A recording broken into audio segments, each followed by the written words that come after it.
এবার এটার মধ্যে দিয়ে দেবো একটু ডিম, এই মটরশুঁটি,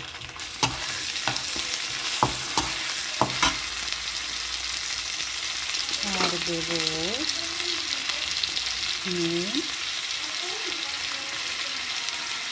একটু লঙ্কা গুঁড়ি,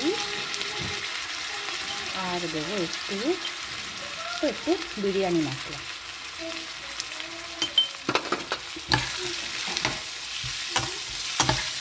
এটাকে ভালো করে মেশাতে হবে। এটাই হলুদ না দিলেই ভালো হয়। এবার এর মধ্যে দিয়ে দেবো ভিজিয়ে রাখা, হ্যাঁ 8 ঘন্টা মতো রেখেছিলাম গোবিন্দভোগ চাল, জল ঝরিয়ে নিয়েছি।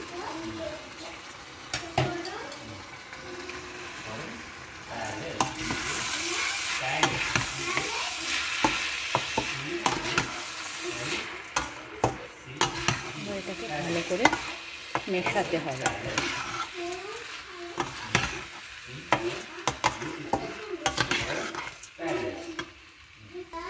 এবার এটা আমি রাইস কুকারে দিয়ে দেবো।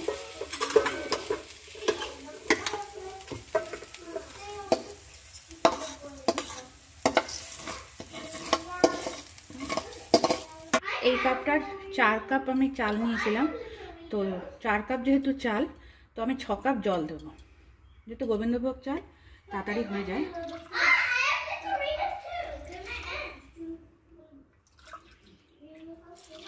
থেকে একটু ধনে পাতা দিয়ে দিলাম, আর দেবো একটু ঘি, অল্প একটু।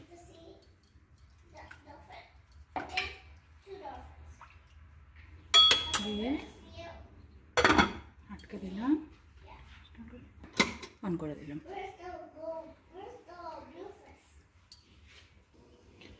পোলাও রেডি।